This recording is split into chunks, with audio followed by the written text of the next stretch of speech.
નમસ્કાર વિદ્યાર્થી મિત્રો, આજે આપણે ખૂબ જ અગત્યના ધોરણ 10નું ગણિત વિષય શીખવા જઈ રહ્યા છીએ. તો ગણિત વિષયની અંદર પ્રકરણ નંબર આપણે આજે 2 જોઈશું. ધોરણ 10 ની અંદર આપણે જે વિષય આજે શીખવાનો છે એ ગણિત વિષય છે, જેની અંદર આપણે પ્રકરણ નંબર 2 શીખીશું. તો 2 નંબરનું પ્રકરણ છે એનું નામ શું છે? તો 2 નંબરનું જે પ્રકરણ છે એનું નામ છે બહુપદીઓ. શું નામ છે? બહુપદીઓ.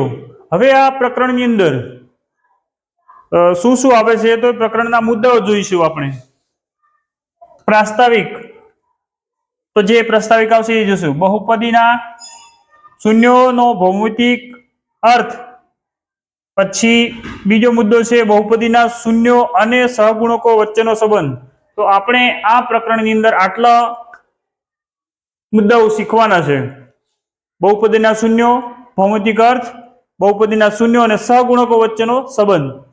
તો આગળ જોઈએ કે ભાઈ પ્રસ્તાવિક બહુપદીના પ્રકાર કેટલા છે, બહુપદી કેટલી છે. તો બહુપદીના પ્રકાર એના ઘાતના આધારે નક્કી થતા હોય છે. તો પહેલો વાત થાય છે કે ભાઈ બહુપદીના પ્રકાર ઘાતના આધારે નક્કી થાય છે. આધારે નક્કી થાય છે.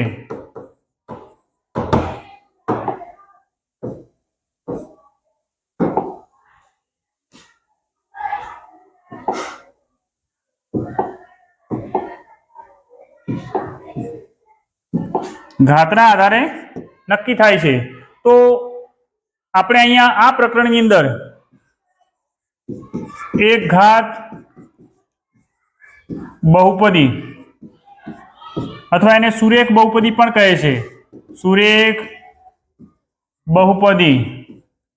બીજું છે દ્વિઘાત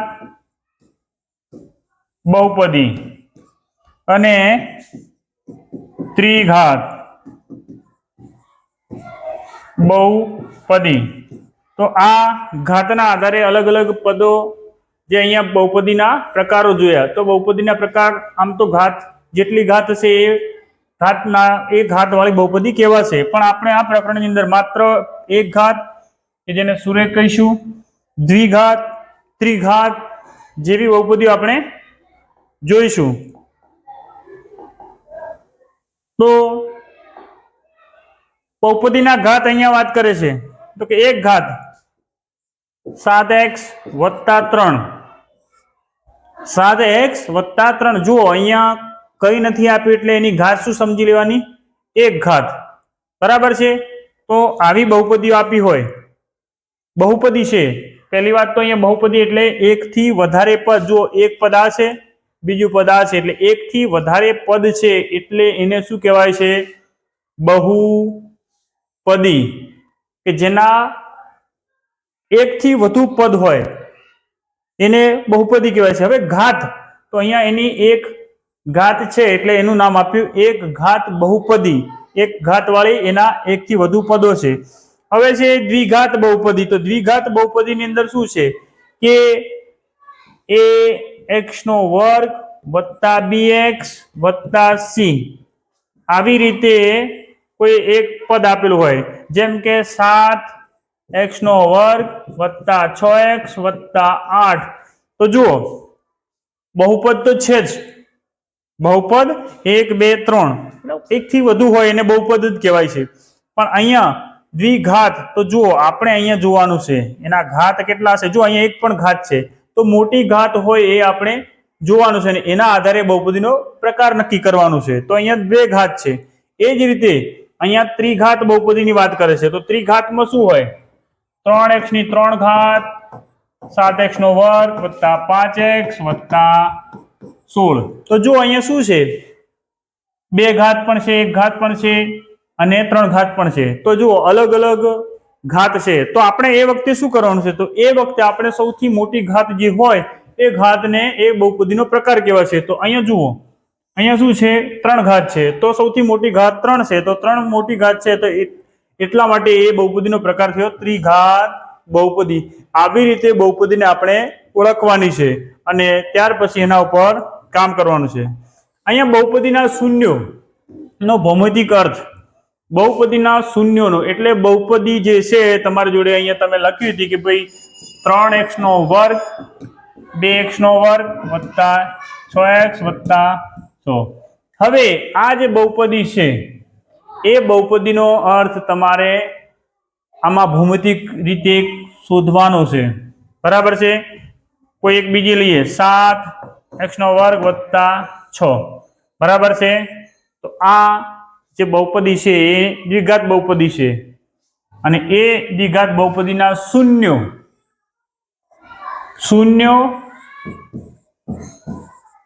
અને શૂન્યમાં ફરક છે। શું છે? ફરક છે। શૂન્ય એટલે x ની અલગ અલગ કિંમતો। આની અંદર જેમ કે આપણે x ની કિંમત મૂકવી હોય તો p ઓફ 7x નો વર્ગ, અહીંયા ઘાતના બદલે આપણે સુરેખ બહુપદી લઈએ।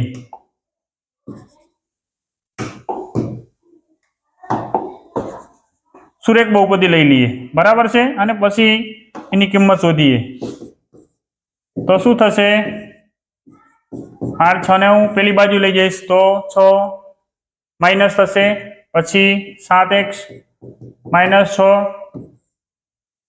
x બરાબર -6 આ ગુણાકારમાં છે તો અહીંયા આ બાજુ શું થશે? ભાગાકારમાં આવશે તો શું થશે? આ એની કિંમત મળી તો આ એનું શું મળ્યું?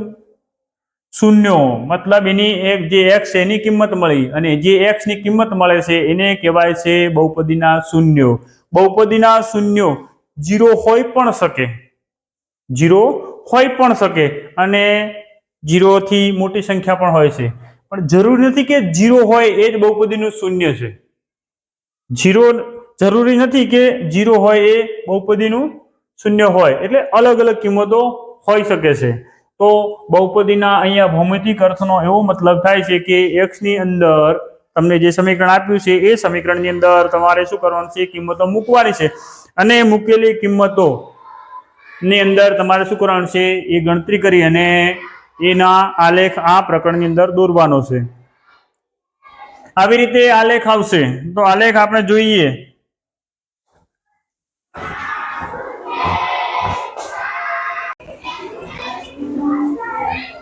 બહુપદીના શૂન્યનો ભૌમિતિક અર્થ આપણે જોઈ ગયા કે ભાઈ x ની જે કિંમતો છે એ અલગ અલગ હોઈ શકે છે કે જે એના શું કહેવાય છે? શૂન્ય કહેવાય છે। હવે આગળ જોઈએ આલેખ। તો આલેખની અંદર શું હોય છે કે ભાઈ આલેખ એક આવો બનતો હોય, એક આવો આલેખ પણ બનતો હોય, આને કહેવાય છે પરવલય।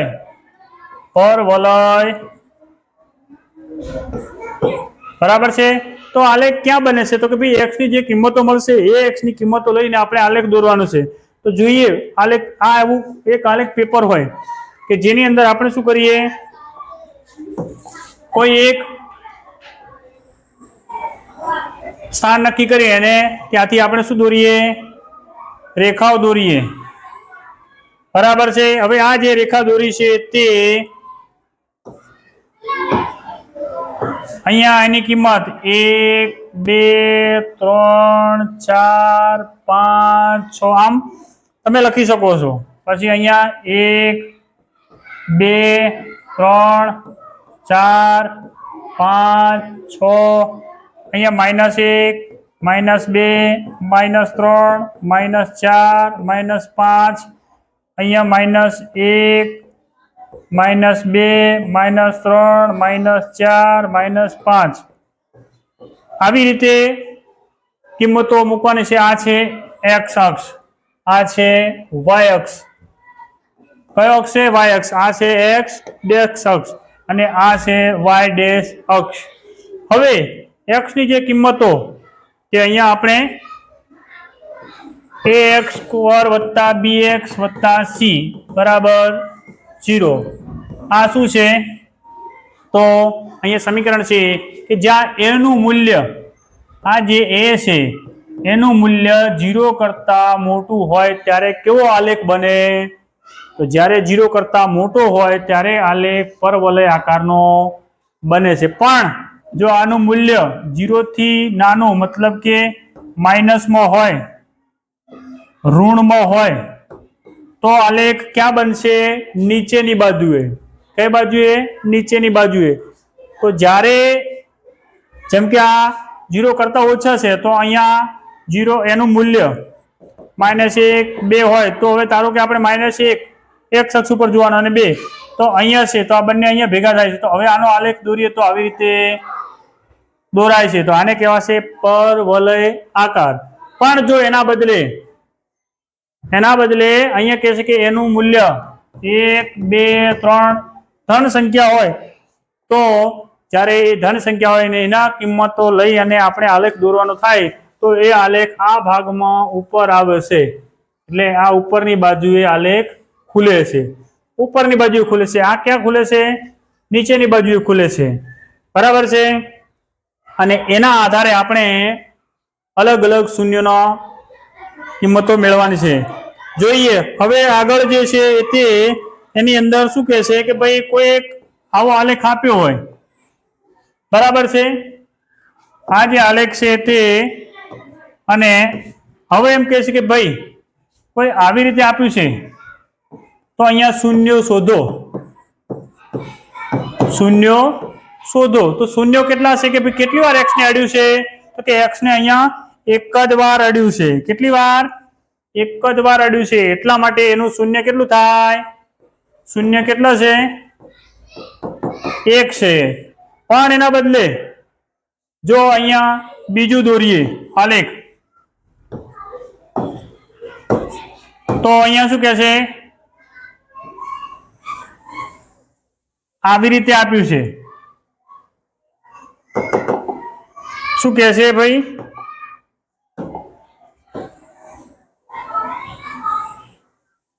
આવી રીતે આપ્યું છે. હવે પૂછે છે કેટલા શૂન્યો છે? તો શૂન્યનો મતલબ x ને કેટલી વાર સ્પર્શ કરે છે, કેટલી વાર અડે છે. તો જુઓ 1 વાર અને 2 વાર. તો શૂન્યો કેટલા?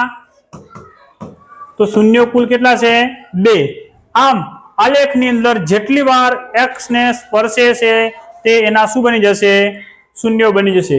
પણ આના બદલે ફરી આપણે આવો આલેખ લઈએ અને આવું આપેલું હોય તો શૂન્યો કેટલા? શૂન્યો એટલે x ની કિંમત કેટલી? ક્યાંય અડે છે? સ્પર્શ કરે છે? નથી કરતું. તો શૂન્ય શું હોય? 0. અહીંયા કોઈ શૂન્ય છે નહીં. આ રીતે આપણે આ પ્રકરણની અંદર આવી રીતે x ના શૂન્ય શોધવાના છે અને આવવા વાળા જે સ્વાધ્યાય છે એની અંદર આપણે એને વધુ સારી રીતે જોઈશું અને શીખીશું.